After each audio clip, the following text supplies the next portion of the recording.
திரிகோணத்தில் கிரகங்கள் நின்ற பலன்கள்.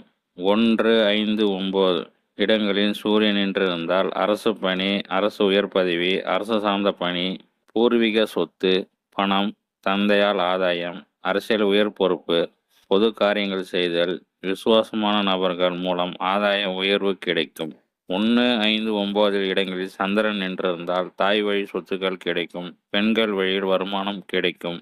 தன் உழைப்பால் சுய உழைப்பாலும் உயர்வு வரும். எப்போதும் தெளிவான மனநிலையில் இருப்பார்கள்.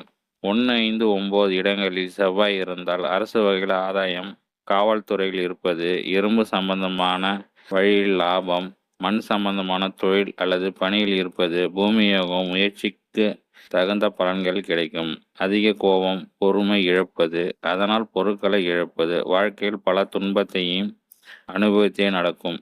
1, 5, 9 இடங்களில் புதன் இருந்தால் தொழில் வெற்றி கிடைக்கும். இறுதி வரை சொந்த காலில் நின்று அடுத்தவர் உதவியின்றி உயர்ந்த நிலைக்கு வருவது.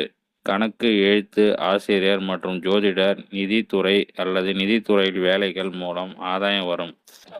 தன்னுடைய அறிவால் உயர்ந்த நிலைக்கு வருவது.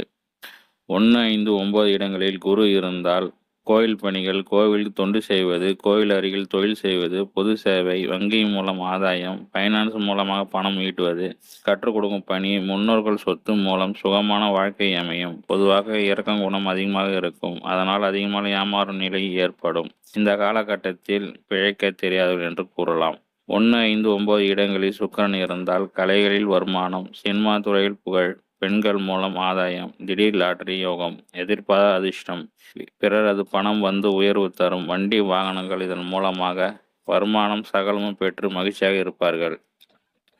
1, 5, 9 இடங்களில் சனி இருந்தால் வாழ்க்கை பலவிதமான போராட்டங்களில் நிறைந்ததாக இருக்கும். ஏதாவது அவ்வளவு எளிதாக அமையாது. நினைப்பது எதுவும் நடக்காமல் போனாலும் நடப்பது யாவும் நன்மைக்கே அமையும். கடின உழைப்பு இருக்கும். அதற்கு ஏற்ற வருமானம் மாற்றும் போது பேர் இருக்காது. இறுதி வரை உழைப்பு மட்டுமே நம்பி வாழ வேண்டும். 1, 5, 9 இடங்களில் ராகு, கேது இருந்தால் திடீரென முன்னேற்றம் அடைவார்கள் என்றார். பூர்வீக சொத்துக்கள் இருக்கும். அதை அனுபவிக்க முடியாத நிலையில் நீங்கள் இருப்பீர்கள். ஒரு சிலர் பூர்வீக சொத்து இருக்காது. இருந்தாலும் பயனற்றதான். குழந்தையால் வலி வேதனை இருக்கும்.